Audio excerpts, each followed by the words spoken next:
On days this nice, my parents used to make me go outdoors.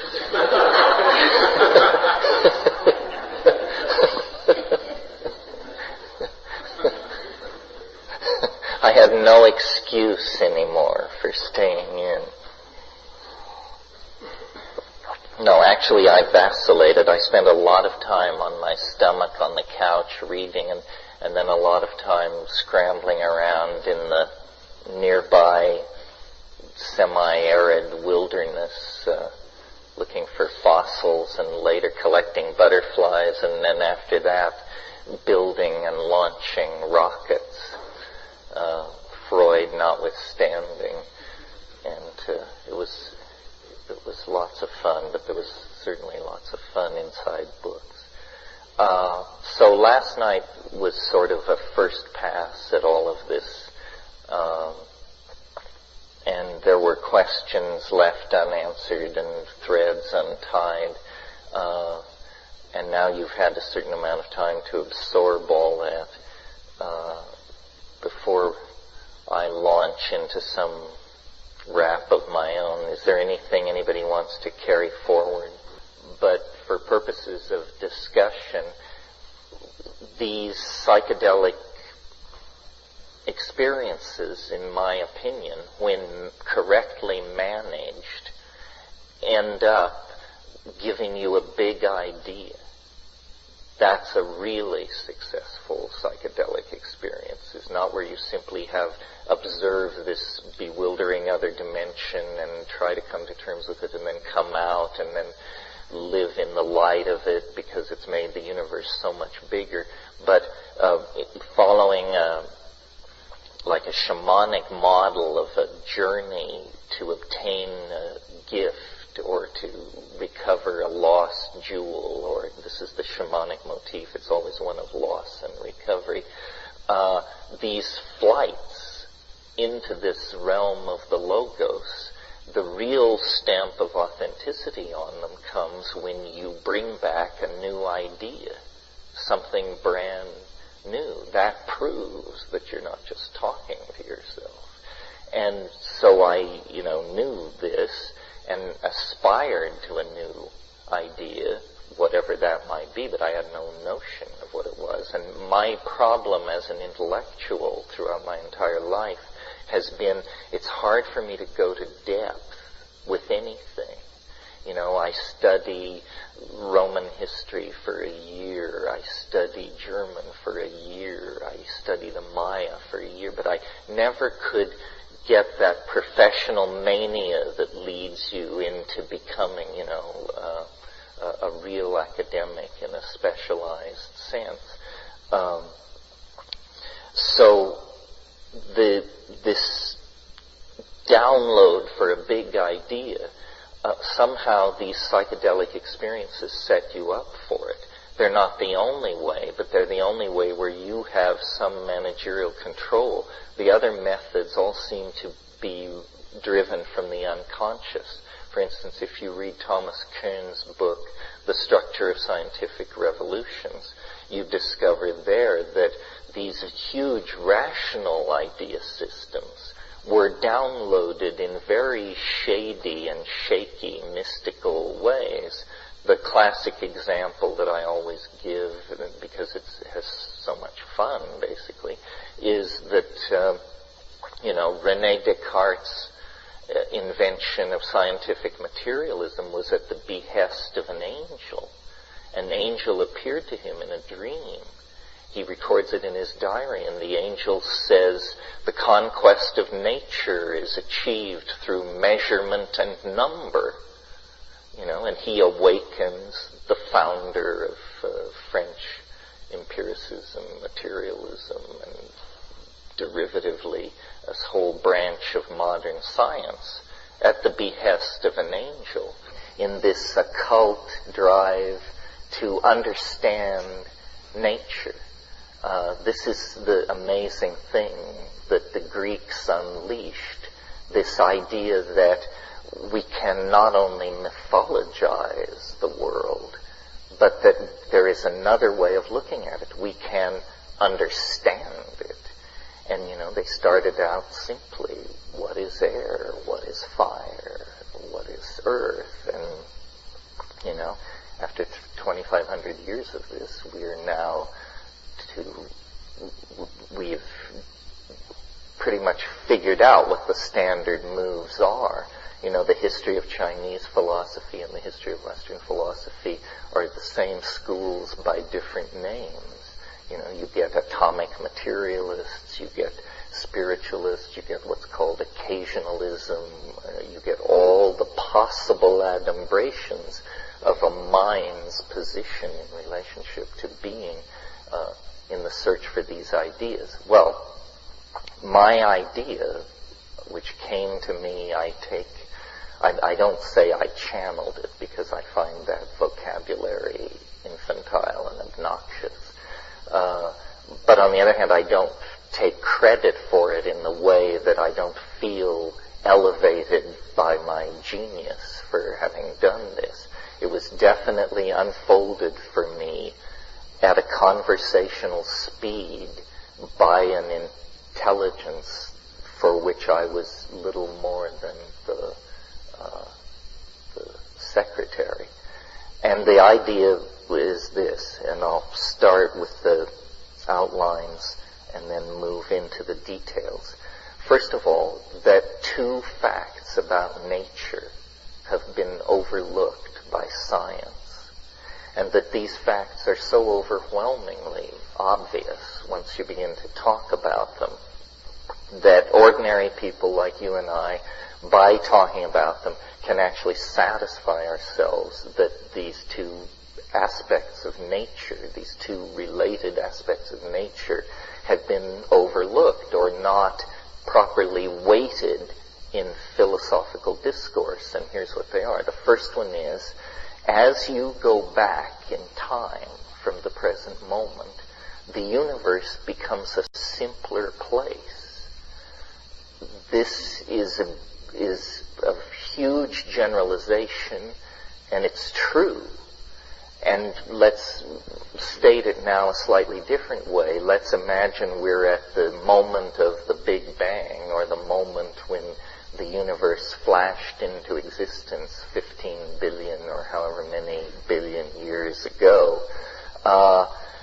It was a very simple thing. In the first, nanoseconds of its existence, it was some kind of integrated plenum. It was smaller than the diameter of a proton. All particularity was coextensive in this tiny area. And then it began to expand. But for many milliseconds, it was a pure electron plasma.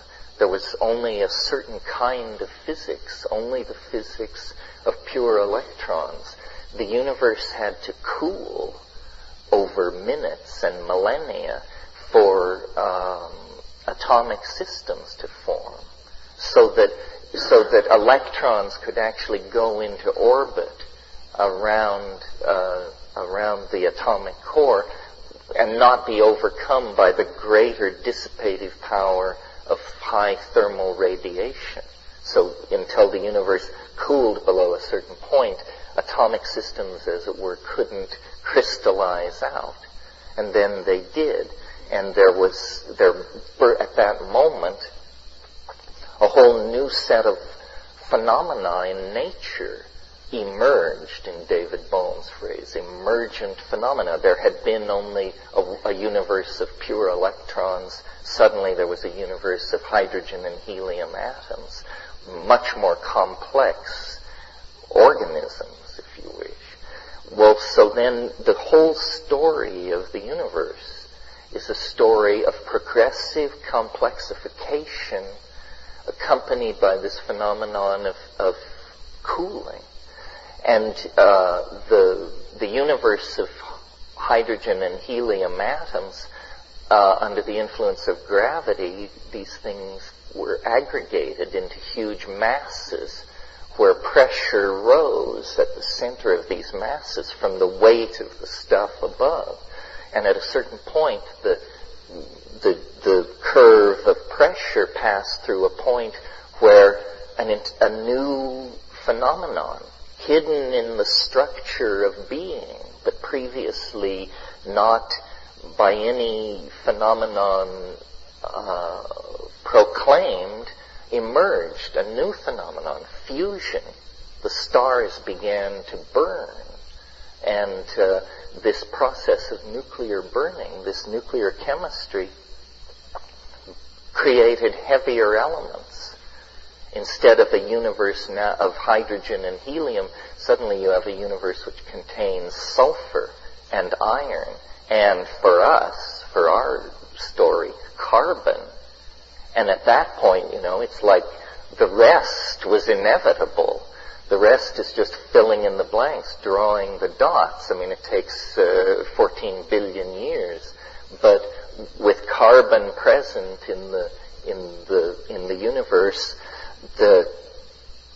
this force, which I identify and call novelty, could begin the long march forward toward this teleological ideal, this purpose, which it beckons at the end of time. What makes this idea radical, one of the things which makes it radical, is that it doesn't simply assume that history and becoming is the unfolding of causal necessity.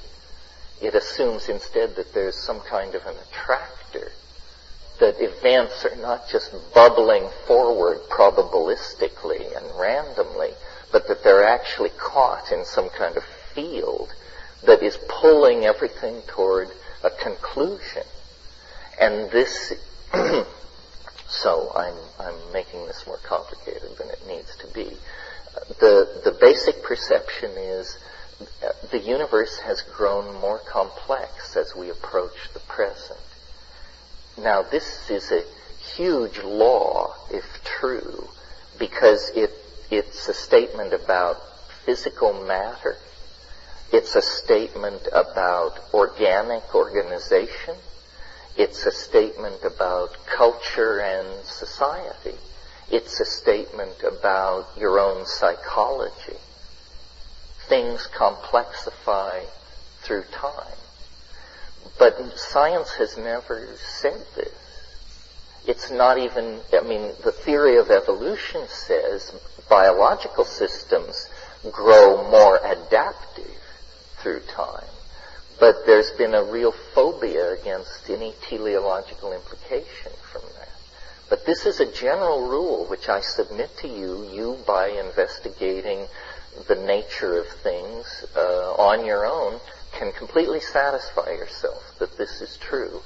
Well, when you start thinking that way, that it begins to look like nature on all scales is some kind of an engine which produces complexity and then conserves it and uses it as a platform to proceed deeper into complexity. It's a kind of anti-thermodynamic flow. It's a dissipative, it's what's called autopoiesis by one school.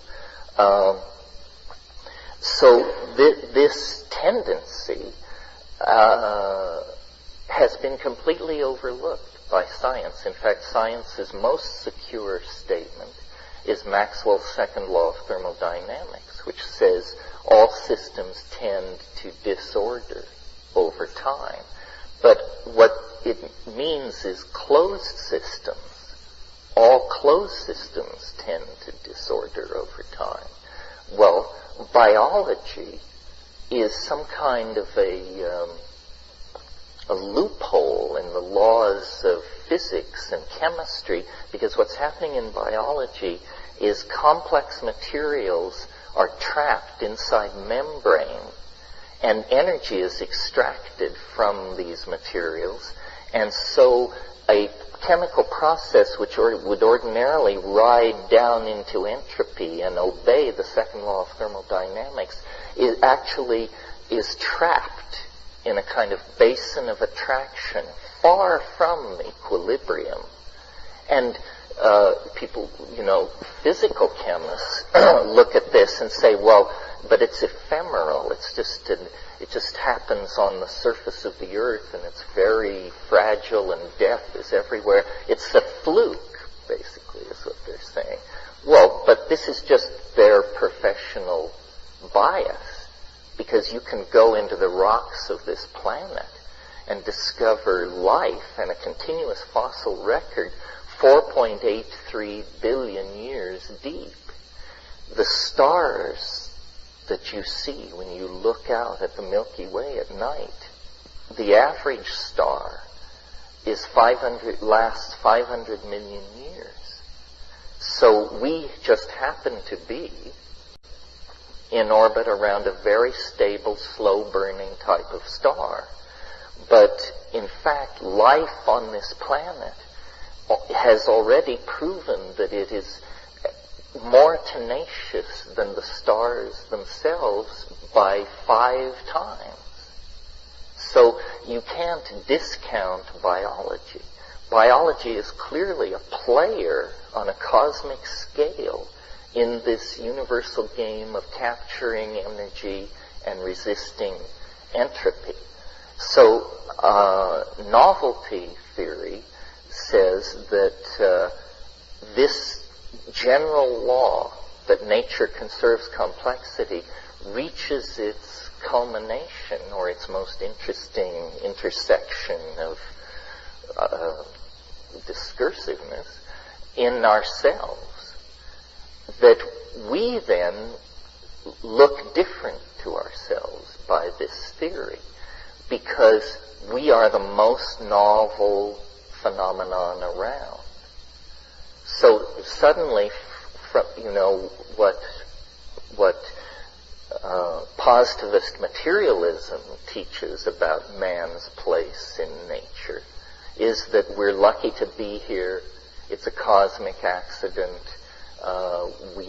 Purpose is conferred. It's this totally existential, you're on your own, make it up, don't make it up, who cares, doesn't matter anyway, kind of modernism. If in fact nature, we have identified nature's purpose as to create and conserve complexity, then suddenly we are returned for the first time since the 16th century to the center of the cosmic stage of a universal drama of salvation and redemption. Isn't that weird? I think so. Yeah. Thinking about making that shift to considering the human experience as kind of central to our understanding of the planet, and then seeing some of the environmental movements like Earth First that place a large emphasis on valuing ecosystems and other animals and plants as on the same level with us. It's kind of a dichotomy, I think, between some of the movements trying to save the planet. Some environmentalists would rather see humans not even be here, and that is a way to put the necessary factors in place to save the planet. Whereas this side of the argument says that we need to realize how special we are and what's going on up here to be able to rebalance things. And it's kind of a strange line to walk between valuing ourselves but not overvaluing ourselves. Can you see that? No, I agree. It's very tricky. There's almost like a bifurcation where it's hard to see how you can have the cake and eat it too. There is the concept of the forward escape, which I'm tending more and more to believe in, that it's a desperate strategy from a military point of view, the forward escape. And the forward escape is where you realize the only way out is right up the center. And then you have to get traction and go right up the center. What's happening is that so much power is being given to man or taken by man from the universe through the power of scientific understanding, that we are becoming the masters of the planetary destiny whether we want to be or not. And you're right, it's the choice seems to be between some kind of primitivism, an archaic revival that abandons technology and tries to redial the last sane moment we ever knew, or some kind of Gnostic rejection of the world of nature and matter and a complete commitment to machine symbiosis and a cosmic destiny and, life extension, star flight, cloning, the whole mega trip. And of course, it's not going to be one or the other. It's going to be both and. There's going to be a spectrum of possibility. How the actual details of how do you go to the stars and save the earth, I don't propose to discuss it or really know. I do think, the French sociologist Jacques Ellul once said, he said, there are no political solutions. There are only technological ones. The rest is propaganda. And he wrote a whole book in which he defined these terms: political solutions, propaganda, technical solutions.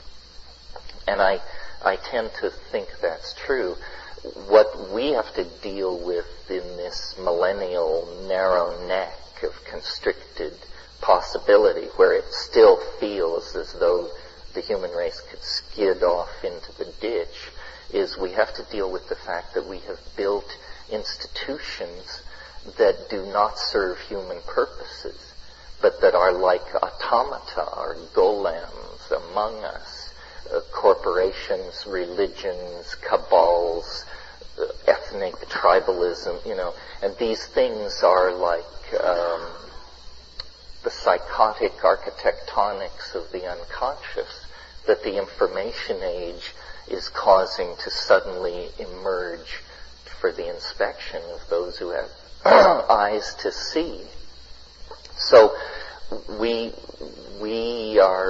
our humanness is not endangered by our machines. It's endangered by these institutional entities and the most spectacular and obvious example, of course, without getting into this whole thing, it is corporate capitalism.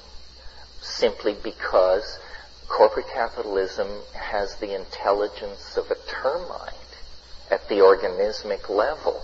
And all it understands is its agenda. And its agenda is to take cheaply extracted raw materials and fabricate them into expensive finished products which are sold to well-heeled markets in the high-tech industrial democracies.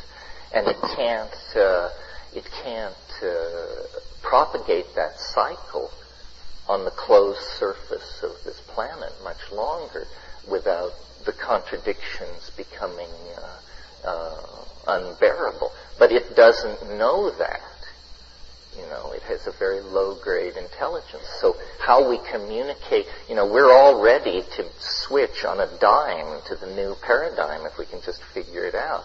The problem is to switch these enormous dinosaur-like institutions in which we have invested our lives and our economies and our scientific research establishments and our civil hierarchy and so forth and so on.